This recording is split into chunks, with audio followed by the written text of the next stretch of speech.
Magandang araw po sa inyong lahat mga kababayan at welcome back dito po sa PNR at ito nga mga karibin natin, kumilos na. Senator Marcoleta nagsalita na.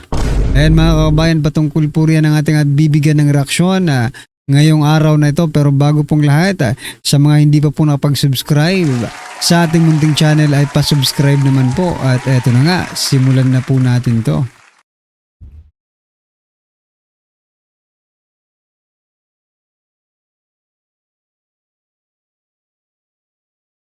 Ambassador, in my humble personal view, the arrest, the detention, and the potential prosecution of former President Duterte in The Hague is illegal. Well, I'm basing my opinion within the limits and context of the Rome Statute. I'd like to find out, given your next position as the permanent ambassador, Philippine ambassador to the United Nations, will you be in a position to navigate within the context of international law, whether or not we will find support in expressing my opinion that it is indeed illegal? Thank you very much, Mr. Senator. Well, first, of course, the Philippines is not a member of the ICC. So we have actually no official contact with the ICC. But nevertheless, the Philippines will always remain committed to all the human rights conventions and agreements that we are parties to. We will also, of course, follow our own national domestic law. And it's in that context that we will work to see how we can promote the various commitments that all countries have to human rights conventions. And it's in that context we will work. And therefore, at least as far as my position is concerned in New York, that would be the basic thrust that I would seek to undertake. Also bearing in mind that, as you know, the possibility that I think was mentioned earlier that the president would be open to considering at some stage in the future the possibility of rejoining the ICC. But at the moment, I think those are the areas that I would focus on. Mr. Chair, I raise this because if we refer to the Rome Statute, the foundation of that statute is the principle of complementarity, meaning to say, before it can act in a particular member state, of course, we are no longer a state member of the ICC, the jurisdiction, the national law of that particular state will govern.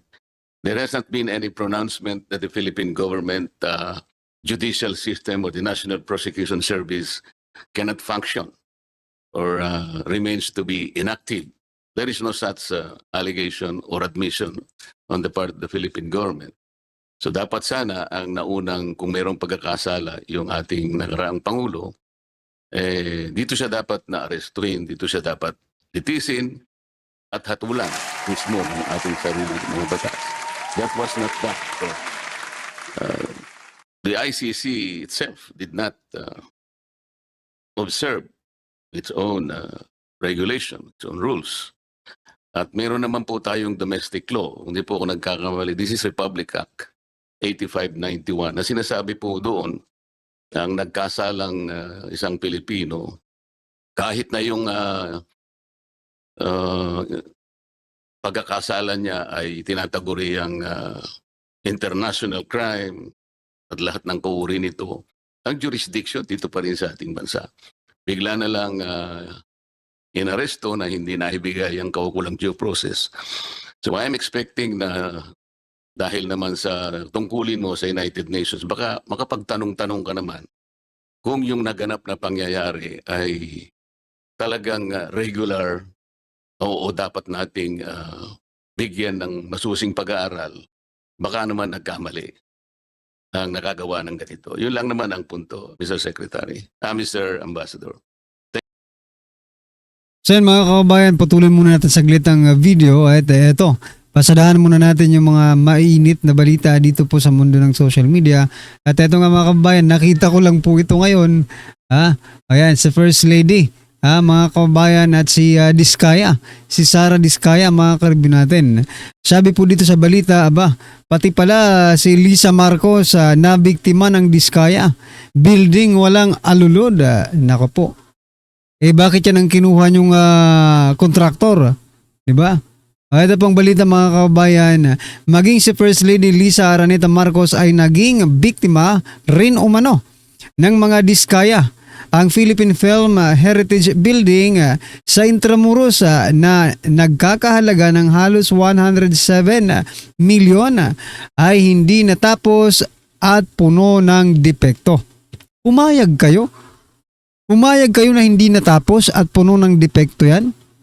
Tapos kung hindi pa ngayon magkakabukingan, no? Dito po sa mga kontraktor na Diskaya, ay hindi pa magsasalita ang First Lady. Kaya nakakapagduda tuloy mga kababayan, baka mamaya, diba? Pera yan eh. Diba? Baka mamaya yung ibinigay nyo pang substandard talaga. Ay nako. Ano po ang inyong masasabi dyan mga kababayan? Dito po sa nabiktima? So, naniniwala ba kayong nabiktima ang First Lady? Dyan po sa ano na yan? Kaida Diskaya. Anyway. Thank you, Mr. Chair. If you care to reply. Maraming salamat, Mr. Senator, and definitely I will take to heart the points you have made. I will take them into account, and naturally, in the context of my overall work there, as I mentioned, in promoting human rights, etc., I will certainly take into account what you have mentioned. Thank you, Secretary Manalo.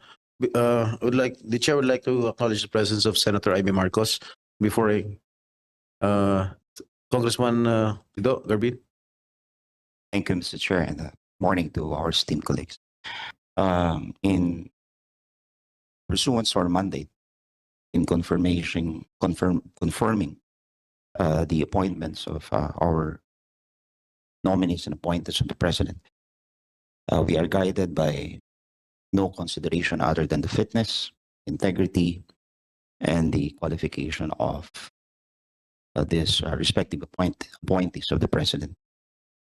And Mr. Chair, I can vouch that Mr. Enrique Manalo, which will be our permanent representative of the Republic of the Philippines to the United Nations, embodies all these said attributes and qualifications. Now, So yan mga kababayan, putulin ulit natin. Pasensya na kayo kasi ganito na po yung setup natin. Punuputol po natin yung panonood ng video just to share the latest news happening in the country mga kababayan. Ito, share na naman po natin ito. Ito po si Romualdez mga kababayan. Sabi niya po dito, nako marami naman ang iinit dito. Sabi po dito, sabi po ni Romualdez ni Speaker Martin Romualdez, I fully support initiatives for independent scrutiny and fair prosecution to ensure that those who betray public trust are held accountable under the law. Ay nako po. Hindi kailanman palalampasin ang korupsyon. Ayon po yan kay Romualdez. Nanindigan si House Speaker Martin Romualdez na hindi kailanman papayagan ng Kamara ang anumang uri ng korupsyon. Hindi talaga ninyo papayagan ang anumang uri ng korupsyon kasi kayo po ang pasimuno ng korupsyon. Diba? Maging ang public works, lokal na pamahalaan o iba pang serbisyo ng gobyerno. Gihit ni Romualdez, lahat ng aligasyon ng katawalian ay dapat imbestigahan ng mabuti at resolbahin ng may agarang aksyon. Ayan yung sabi niya. I fully support initiative for independent scrutiny. Ito po siguro yung tinutukoy niya na independent commission, no? Na mag-iimbestiga dyan sa flood control project mga kababayan. Pero teka lang. Biglang nagsalita, no? Sa sobrang tahimik po ni Speaker Martin Romualdez, Pagdating po dito sa tinatawag nilang independent body to investigate, no, mukhang nabuhayan agad to investigate the flood control anomalies. Nabuhayan po agad si Speaker Martin Romualdez. Parang nakuha na ng tinik dito sa lalamunan, di ba? Kasi nga naman, kasi pag independent body ang mag-imbestiga, yung presidente, malamang sa malamang, yung presidente po, ang magtatalaga ng mga tao dyan to investigate, yung mga investigador, mga kabayan. Diba? Pag si presidente pong magtalaga, malamang lulusot yan. Wala kang Romualdez na makikita dyan na madadamay si Romualdez, wala. Yan na po ang nakikita. Kasi nga po, di ba, sabi nga natin mga kababayan, baka magkaroon ng bayaran dyan po sa independent body na yan. Di ba? Ay nako. Kaya masayang-masaya ngayon si Speaker Martin Romualdez, no? Bigla na lang, biruin mo simulang pumutok itong flood control anomalies na ito. Hindi muna tayo nakarinig ng anumang pahayag coming from the speaker. No, yung mga mostly nagsasalita lang yung mga aliporos niya lang, pero ngayon nagsalita na po si Speaker Martin Romualdez. Having said that, Ambassador, the overarching mandate of the United Nations itself is outlined in its charter, which includes maintaining international peace and security, developing friendly relations among nations, and solving global problems through international cooperation and the promotion of human rights. There is a long-standing war right now between Palestine and Israel. And the recognition of Palestinian state was upheld by So yun mga kabayan, medyo pumupunta na rin sila sa Palestine, no? Pero anyway, eto, share ko lang din ulit mga karibin natin about kay Garin, no? Ito pong balita mga kabayan, no? And kilala niyo naman po si Garin, kung sino si Garin mga kabayan, di ba? Ito po ang balita dito mga karibin natin. Sabi po dito ni Garin, iginiit ni House Deputy Speaker Janet Garin na hindi dapat ibunton ang sisi sa Kongreso kaugnay sa mga questionabling budget insertions dahil ang pondo para sa mga umano'y ghost at substandard flood control projects ay inaprubahan mismo ng Department of Budget and Management, mga kabayan. Correct ka dyan, Garin, di ba? Ngayon nagtuturuan na kayo kung sino ang, di ba? Yung mga insertion daw ay inaprubahan naman ng DBM, no?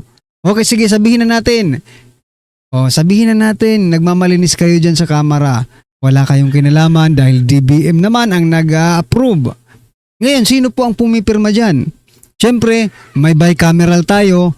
Tinitingnan po yan ng both House and the Senate, mga kabayan. Diba? Sa bicameral. Bicameral, ito nang sisisihin natin, bicameral, House of Representative at Senado. Tapos sinasabi pa ni Garin na pati DBM. Okay, tatlo na. DBM, House of Representative at Senado. Teka lang, baka may nakakalimutan tayo. Hindi po magiging batas yan, hindi po magiging maaprubahan yan kung hindi po pumirma ang Pangulo. Ngayon, mga kababayan, domino effect na po ito. From DBM, kasi malinis ang Kongreso sabi ni Garin, di ba? Wag yung isisi sa sa House of Representative, no? Kasi nagmula naman yan sa DBM. Okay, DBM, House of Representative, siyempre kasali na kayo diyan, no? Kasi sa bicameral, Senado, tapos ang presidente. Kasi siya po ang last na pumipirma dyan, mga kababayan. Huwag kayong magmalinis. Sabi nga nag-comment dito sa yung last vlog natin, sabi niya, huwag po tayong magpapalinlang mga kababayan. Sapagkat, hindi lamang po mga contractors, hindi lang po House of Representative hindi lang po DBM, hindi lang po Senate ang may kasalanan dyan. Ang may mas responsible kung baga dito po sa mga anomalyang ito ay ang presidente. Kasi ang pumirma po, ang last na pumirma po dyan sa gaang yan ay ang presidente. Kaya mga kababayan, wag po natin ilihis, no? Tulad nga po ng ginawa ni former President Duterte, no? Nag-take po siya ng responsibility, command responsibility. Yun po ang inutos niya. Dahil nagkamali yung mga inutusan niya, siya po ngayon ay nandoon sa dahig, mga kababayan. Diba? Ganon din po ang gusto nating mangyari dito po kay President Bongbong Marcos Jr. Sana po ay magkaroon po siya ng command responsibility. Kasi hindi po ito magiging batas kung hindi niya po pinirmahan yung GAA na maanumalya. At eto na nga ngayon. Dito pa lang to sa flood control projects, mga kababayan. Diba? The President must have a command responsibility. Kasi hindi naman yan i-implement, no? Hindi naman yan i-execute ng DPWH, no? Kung walang pirma ng Pangulo. Kung walang utos ng Pangulo na ipatupad yan. Utos yan eh. Once na pumirma ka, once you sign it, no? It means go signal yan. Go signal na yan to make it happen, di ba? At ngayon nga, nangyari nga mga kababayan. Nangyari nga yung sa bagay, hindi na po tayo magtataka kasi in the very first place, no? Lagi kong inuulit to dito Sa pagsimula ng administrasyong ito, binuwag agad po nila ang Presidential Anti-Corruption Commission, no? Kaya hindi na po nakakapagtaka na talamak talaga ngayon ang korupsyon. Because in the very first place, no? Talagang parang pinahintulutan po ng presidente yung pangungurakot sa ating gobyerno. Kasi kung hindi niya po ngayon, pwede tayong mag-alangan, pwede tayong magduda that the president is not involved in any of this corruption. Kung hindi niya sana binuwag yung PACC, yung Presidential Anti-Corruption Commission. Pero binuwag niya At may something wrong. Ngayon, marami ng korupsyon, magdududa ka. Diba? Magdududa ka sa presidente. Ayan po yung opinion ko lang mga kabayan. Base po sa nangyaring pagbuwag sa PACC nung kakasimula pa lang ng administrasyon nila. Diba? Anyway, sabi po dito ng ating mga kabayan, yung komento po nila kay Garin DBM alam niya ang Ghost Project naglaan ng budget. Ngayon, sino naman ang nagpanukala ng Ghost Project? Sino ang magpapatupad ng project? Sino naman ang susuri ng project? Oo nga lahat kayo. Diba? Si Saldico at Romualdez lang naman may hawak ng pera. Tingnan nyo mga Pilipino, ginawa tayong tanga ng mga hunghang na to. Speaking of Saldico, nakita kong balita kanina mga kababayan, Saldico pumunta pala sa US para ihatid ang kanyang anak sa Boston University at para na rin po check up ng regular check up niya sa Amerika. Ba? Mga hinayutak kayo. Eto isipin nyo. Mayroon tayong mga ospital dito sa Pilipinas. Bakit kailangan pa nilang pumunta sa Amerika? Diba? Tayong mga Pilipino, they encourage, no? Na magpa-check up tayo at gumamit ng PhilHealth. Tapos sila pala, gamit ang taxpayers money, doon pa sila magpapa-check up sa ibang bansa. Diba? At ang kanilang mga anak ay nag-aaral. Boston University, Harvard University. Wow! Gamit po ang taxpayers money. Kontraktor di ba? Ay nako, nakakapanggigil mga kababayan. Pero anyway, ano po ang inyong opinion, reaksyon patungkol po dito mga karibin natin? I-comment nyo na lang po sa baba. Para at least alam po ng ating mga kababayan ang inyong opinion. Maraming salamat po. Please don't forget to like the video. Maraming salamat po.